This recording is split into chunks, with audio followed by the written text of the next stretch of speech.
Welcome back. We begin Act 2 of Henry V with conspiracy and treachery. Three English lords have been bribed by the French to assassinate Henry before his army of ships can sail across the English Channel from Southampton. Luckily, the conspiracy has been uncovered in time, and we get an interesting scene where Henry allows the conspirators to seal their own fate. He has them brought before himself and his brothers, and he mentions in an offhanded way that he's going to show mercy on some common soldier who has insulted him the night before. Now, at this point, the conspirators don't know that they've been found out. So the three of them all protest. They say, "Oh, Your Majesty can't show mercy on this soldier. You can't do that. It'll set a bad example among the troops. People are looking to the king to be strong, and you have to show your strength, so no mercy." And Henry then says, "Are you sure? I'd really like to show mercy." And they all say, No, absolutely not. It's for your own good. Be firm." And then he says, "Well, okay." And making as if he's going to move on to other matters, he hands them letters which, when they open them, reveals that he knows all about their plot. And they immediately fall to their knees. They claim to be thankful to God and to fate that their horrible acts were discovered because they never really wanted to do it to begin with, making these absurd claims. And then they ask for mercy. And Henry says, "Mercy? I was feeling merciful a short while ago, but you all persuaded me out of it. I'm going to take your own advice now and execute judgment like a powerful king would." And so the three conspirators are put to death. And this is another scene that goes to show that Henry, even though he's now king, he's still a bit of a prankster at heart, a jokester. But he can also be ruthless, which is what the job demands of him. We'll see an even greater illustration of this in a minute when we talk about the siege of Harfleur. So, with the conspiracy thoroughly quashed, Henry and the nobles prepare to ship off to war. And meanwhile, the action of the play returns to the Boar's Head Tavern in Eastcheap. We see that even there, people are excited for the war and they're preparing to leave. Some of the, we could call them usual suspects, are absent. There's no more Poins, no more Peto. We don't find out what happened to them. And Falstaff is absent too, though we found out why he's not there shortly. We learned that Mistress Quickly has married Pistol through some strange turn of events, and that this has caused conflict between Pistol and another lowlife named Nym, to whom Quickly had also apparently engaged herself. Now Bardolph, he's trying to make peace between them because they're all getting ready to go off with the rest of the army to war. And so you know that when the drunken Bardolph is the reasonable one, things are in a sad state of affairs. But then they get a message from the boy who used to be Falstaff's page. We learned that Falstaff is on his deathbed because the king has killed his heart. Keeping in mind that Falstaff's lifestyle was not the most conducive to health in the first place, Bardolph and all of his other companions do seem to place the blame for Falstaff's sickness on Henry's rejection of him, which we saw in the last play. It's clear that despite the fact that he was a liar and a braggart who was using Henry for his own purposes, he really did take his banishment to heart. Or at the very least his motivation and his will to go on seems to have left him. And Falstaff dies off stage. We get an account of his death from Mistress Quickly in her own typical bumbling way. She says that he's not in hell, but he's in Arthur's bosom. And this is, I like that expression. It's a uniquely English twist on the expression Abraham's bosom, which is used in the Gospel of Luke to describe paradise. She says this: "It made a finer end and went away, and it had been any christom child. He parted just between 12 and 1, e'en at the turning of the tide, for after I saw him fumble with the sheets, and play with flowers, and smile upon his finger's end, I knew there was but one way. For his nose was as sharp as a pin, and they babbled of green fields. How now, Sir John, quoth I, what, man, be a good cheer. So he cried out, God, God, God, 3 or 4 times. Now I, to comfort him, bid him he should not think of God. I hoped there was no need to trouble himself with any such thoughts yet.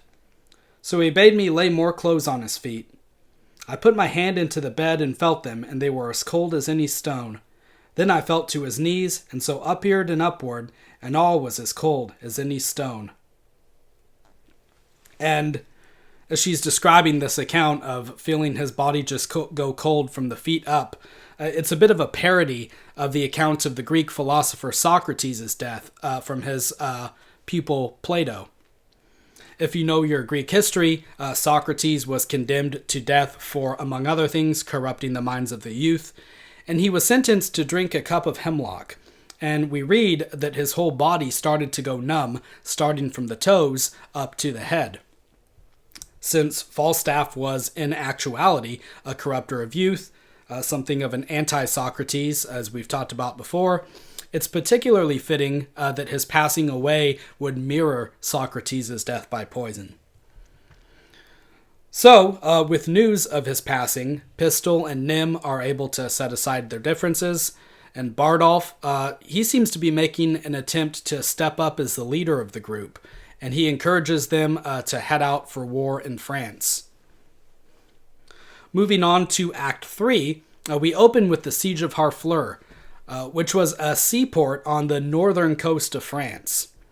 Capturing this town would have been integral for establishing a base on the continent, which is why Henry is so determined to take it. Now, in the play, things move rather quickly. Act 3 begins in the middle of things with the city's wall already breached by the English cannons and Henry rallying his troops to storm through the breach.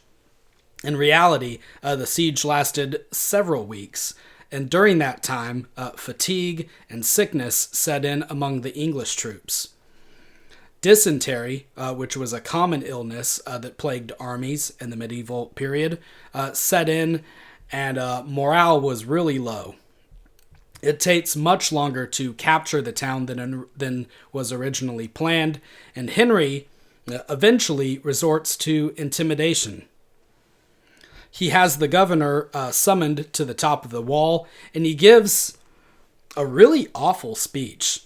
Not that the speech is bad, but the things that he says he's going to do in it are morally reprehensible. And it's a speech about what's going to happen if the governor doesn't surrender Harfleur right away. In this speech, he describes how he won't be able to restrain his soldiers from looting their homes, butchering their children, raping their women, if he has to take Harfleur by force. And it really doesn't make Henry come off in a good light. I'll go ahead and read the speech. He says, "How yet resolves the governor of the town? This is the latest parley we will admit, therefore to our best mercy give yourselves, or like to men proud of destruction defy us to our worst. For as I am a soldier, a name that in my thoughts becomes me best, if I begin the battery once again, I will not leave the half-achieved Harfleur, till in her ashes she lie buried. The gates of mercy shall be all shut up, and the fleshed soldier, rough and hard of heart, and liberty of bloody hand shall range with conscience wide as hell, mowing like grass your fair, fresh virgins and your flowering infants. What is it then to me if impious war, arrayed in flames like to the prince of fiends, do with his smirched complexion all fell feats and linked to waste and desolation? What is it to me when you yourselves are cause, if your pure maidens fall into the hand of hot and forcing violation? What reign can hold licentious wickedness when down the hill he holds his fierce career? We may as bootless spend our vain command upon the enraged soldiers and their spoil, as send precepts to the Leviathan to come ashore. Therefore, ye men of Harfleur, take pity of your town and of your people, whilst yet my soldiers are in my command, whiles yet the cool and temperate wind of grace o'erblows the filthy and contagious clouds of heady murder, spoil, and villainy. If not, why, in a moment look to see the blind and bloody soldier with foul hand defile the locks of your shrill shrieking daughters, your fathers taken by the silver beards, and their most reverend heads dashed to the walls. Your naked infants spitted upon pikes, whilst the mad mothers with their howls confounded, do break the clouds, as did the wives of Jewry at Herod's bloody hunting slaughtermen. What say you?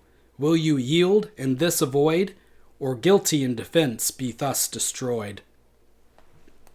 So, there's his threat.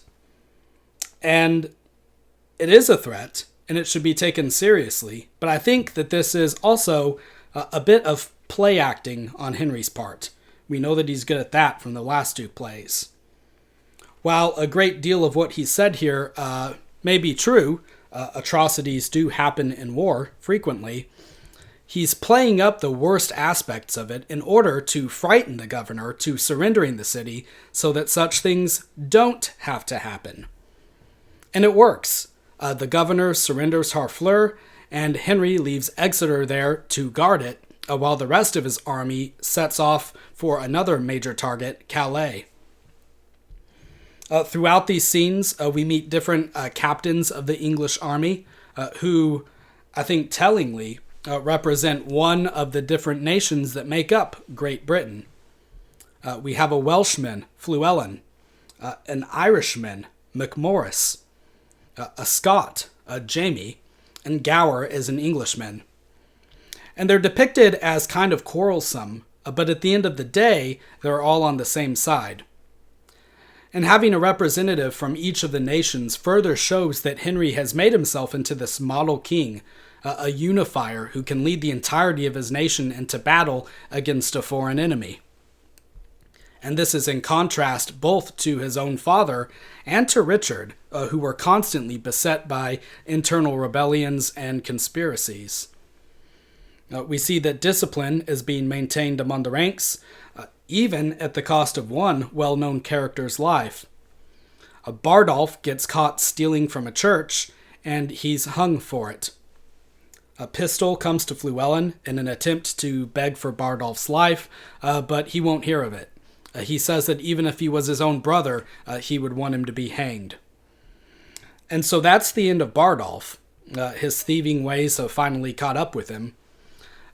We can think back to his exploits on Gad's Hill with the others in Henry IV Part 1, for example, and remember that at that time, in that play, robbery was being treated like a joke, almost like a pastime.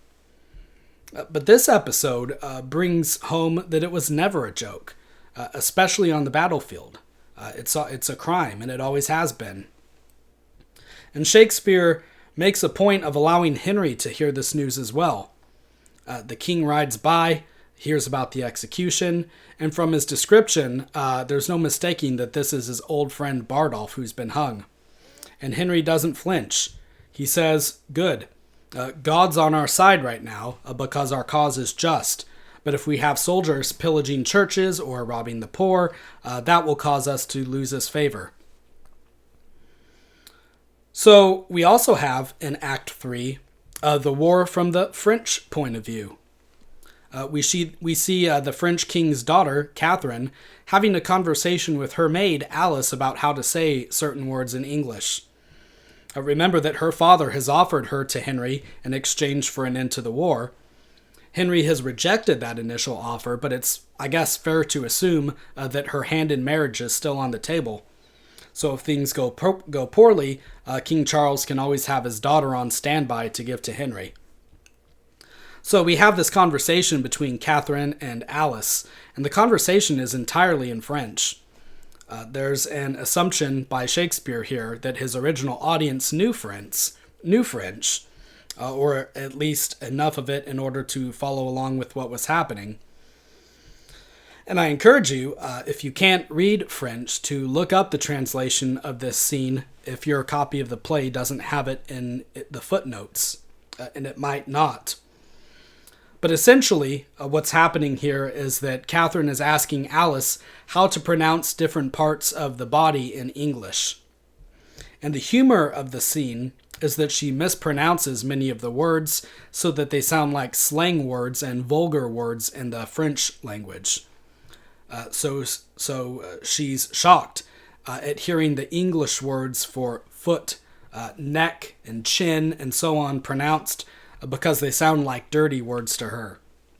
And this scene is Shakespeare the wordsmith having fun with language, which he loves to do whenever he has the opportunity to do so, this time with 2 languages instead of 1. Another scene that we get is one between the constable and various French dukes on the eve before the upcoming battle of Azincourt. And we can see that their mood is jovial. One is bragging about his horse, others are taking bets on how many English knights they can capture. All of them are just chomping at the bit, eager for the morning and for battle. And this portrays an incredibly overconfident nobility. The English are starving and afflicted with disease, and for the French, this is like a game. They're not remembering their history, which we talked about last time.